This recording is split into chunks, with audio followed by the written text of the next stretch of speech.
In this video, we are going to be exploring the question of what makes for a publishing success when established YouTubers enter into the literary publishing industry.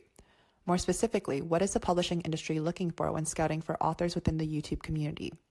In order to situate our speculations in reality, we will be looking at 3 case studies throughout this video: Zoella Sugg, Lindsay Ellis, and Joey Graceffa. As each of these YouTubers have varying followings, brand, and content, we will approach each case study through a comparison of the following criteria. 1. How many YouTube subscribers do they have? 2. How successful is their cross-media translation of those subscribers? 3. What is the percentage of their viewer participation and engagement? And 4. Whether their brand loyalty is dictated by the content of their YouTube video or the online persona they portray in those videos. Even though each of the aforementioned YouTubers retain publishing contracts with one of the big 5 publishers, each experienced a different variation of the digital publishing to print transition. While some were offered fully funded publishing contracts and press tours, others struggled to get representation and picture stories. Why is that so? What dictates whether or not a popular YouTuber will be a literary publishing success? More specifically, what do publishers look for when asserting marketability and profitability within the YouTube sphere? While I obviously have my own theories regarding what they will be, I welcome you to pause this video and speculate about your own. Once you're ready, come back, watch the rest of the video, and let me know if you agree in the comment section below. Okay, ready? Let's resume. As I've mentioned earlier, there seems to be 4 dominating factors dictating a publisher's willingness to invest in an otherwise literally unexperienced YouTuber. The first and seemingly most obvious is the subscriber count on a YouTuber's channel. Now, this one is quite self-explanatory, as a higher subscriber count often translates to a higher viewership and thus, at least in theory, maximizes the exposure and marketability of a prospective literary work. In simpler terms, publishers tend to favor larger channels over smaller ones, as there's already a sizable following and pre-existing market.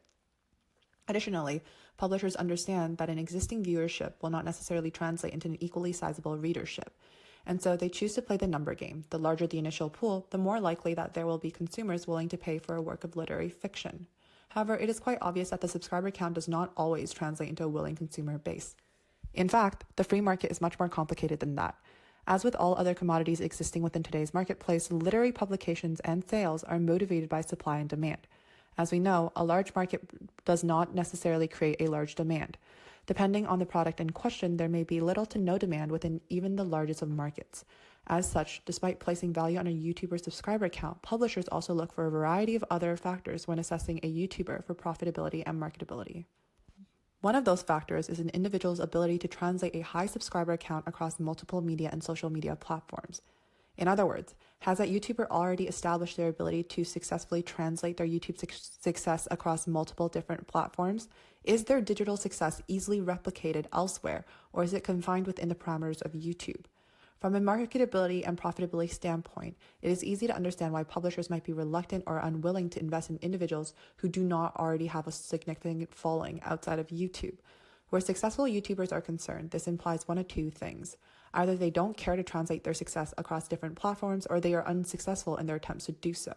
Both are equally problematic, as they signal different obstacles in marketing where YouTuber field migration is concerned. If there's already difficulty translating success across different platforms within the same field, translating that success across an entirely different field seems to entail an unfavorably high risk. Publishers are reluctant to invest in these YouTubers, as a competitive edge afforded by their popularity is seemingly diminished within this context. However, it is worth noting that a high following across any number of platforms is not the only criteria publishers look for when assessing profitability and marketability. Apart from fake followers and ghost accounts, the quality of a YouTuber's following can also be compromised by low levels of engagement and audience activity. As the publishing industry is a commercial business like all others, it must assess the profitability of each project it undertakes. Within that framework, it is easier to understand why engagement levels are critical in predicting whether or not a pre-existing viewership will translate into sizable readership. For if the majority of an individual's audience is inactive or non-committal, their willingness to become literary consumers are greatly diminished. In simpler terms, YouTube and cross-media popularity is not a guarantor for publishing success. While having 1 million subscribers may theoretically increase the initial exposure, it does not mean much if only a small percentage care to keep up and engage with the YouTuber and content in question. If this million is made up of a passive majority, then the size of a YouTuber's pre-existing market is not reflected in the number of subscribers and followers they have. Rather, their true market reach is the mere percentage of the combination of their YouTube and cross-media followings. If their audience is not invested enough to engage for free online, what's to say they will be willing to invest financially offline? Now, this is where the last and final deciding factor comes in. When assessing prospective YouTube authors for profitability, publishers also look at the source of their brand loyalty. More specifically, whether their brand loyalty is dictated by the contents of the YouTube video or the online persona they portray in those videos. If their consumer loyalty stems from only content appreciation, then the success of their literary publication would largely depend on the subject matter in question. In this scenario, the prospective publication would be greatly limited by the genre and content of the YouTube channel in question. However, if brand loyalty stems from a loyalty to the YouTuber's on-screen persona, their migration into the field of literary publishing is a lot more likely to be successful. Where publishers are concerned, these YouTubers are perceived as more profitable as they are not limited by genre and hold enormous marketing influence within their current following. In summary, if a channel is predominantly popular for its content, its audience will be a lot less likely to support literary ventures where the subject matter may differ. However, if a channel is popular due to a YouTuber's online persona, its audience will, theoretically, be a lot more generous with their support as the source of brand loyalty is not the YouTube videos, but rather the YouTuber in question. For these YouTubers, it is much easier to travel across disciplines and capitalize on the commercialization of their brand as they themselves make up the brand identity. Now, I've highlighted the 4 dominant factors which I believe motivate the publishing industry's willingness to invest in a YouTuber. However, it is all speculation unless we can analyze this against a number of real-world occurrences. So we're going to be looking at 3 different YouTubers and their vastly differing journeys to print publication. The first is UK-based beauty and lifestyle blogger Zoella Sugg. She began her channel in February of 2007 and has since amassed an impressive 11.5 million subscribers on her main channel. Her secondary vlog channel, affectionately titled More Zoella, also boasts an impressive 4.82 million subscribers. Evidently, a sizable percentage of her YouTube audience is interested and invested in her online persona and personal life. This can be seen in the success of the cross-media migration of her YouTube following.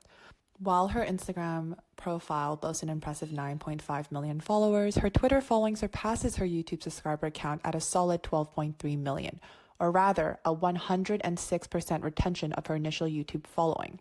Although she's not uploaded any videos to her YouTube channel since last year, the consistently high engagement level and activity under her recent Instagram posts suggests that her audience are still very much invested. As she has migrated the majority of her online activity off of YouTube, the consistent engagement and following retention implies that her brand loyalty stems from a love of her online persona rather than just her video content. As such, it is obvious why Penguin Random House offered her a publication contract guaranteeing 2 books and a fully funded press campaign. Released on October 25th, 2014, her debut novel, Girl Online, sold over 78,000 copies in the first week and broke the UK record for the highest first-week sales for a debut author since the records began. Despite her lack of literary experience, Sugg's Girl Online topped the New York Times bestsellers list in the YA category and went on to become a trilogy.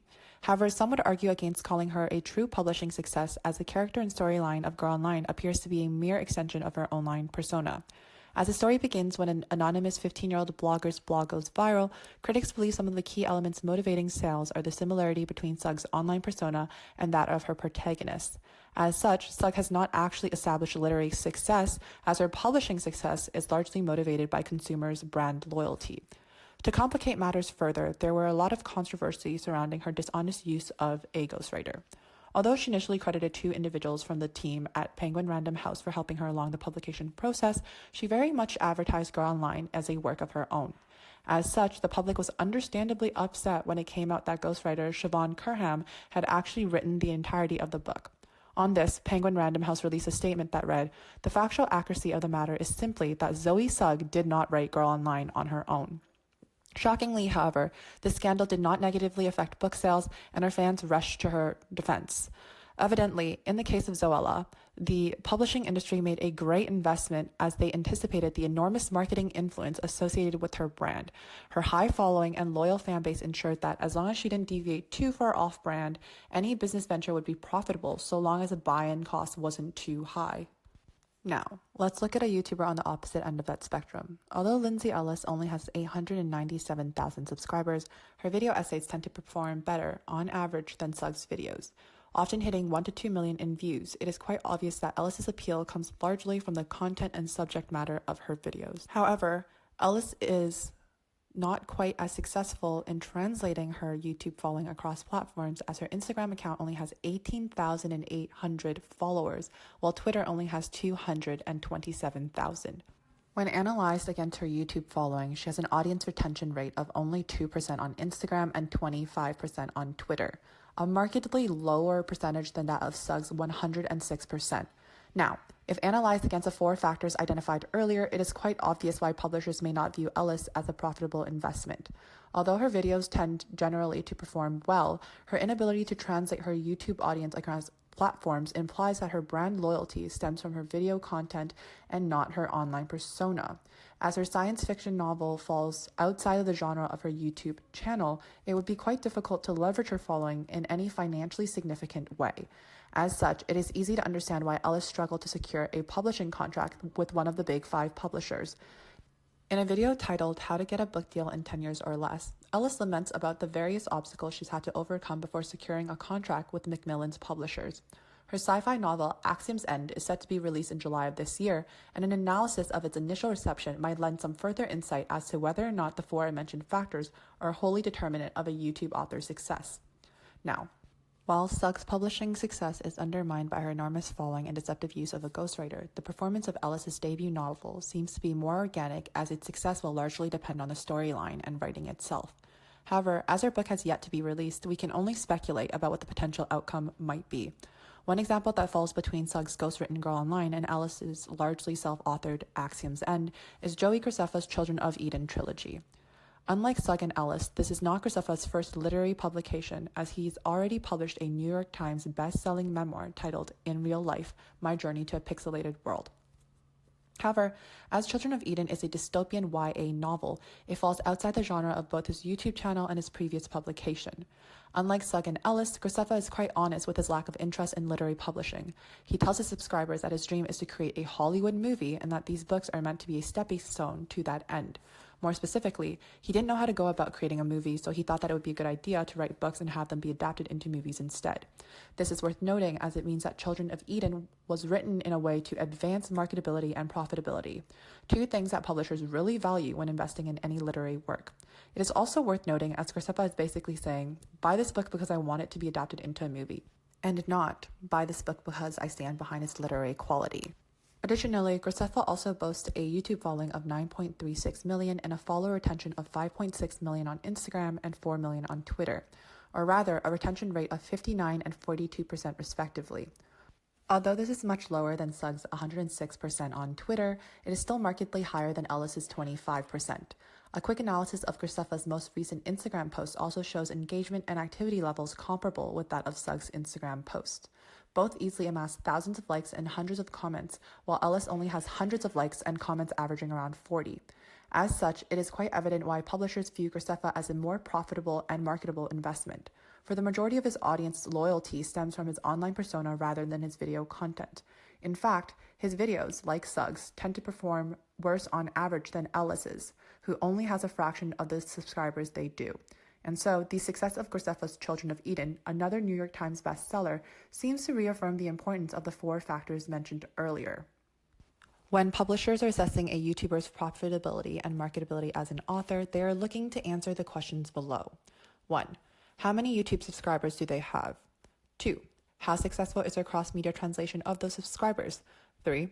What is the percentage of their viewer participation and engagement? And 4, whether their brand loyalty is dictated by the contents of their YouTube video or the online persona they portray in those videos. As such, although YouTube success does not always translate into publishing success, those who are able to meet the aforementioned conditions are often able to secure lucrative publishing contracts and translate their pre-existing viewership into a sizable readership.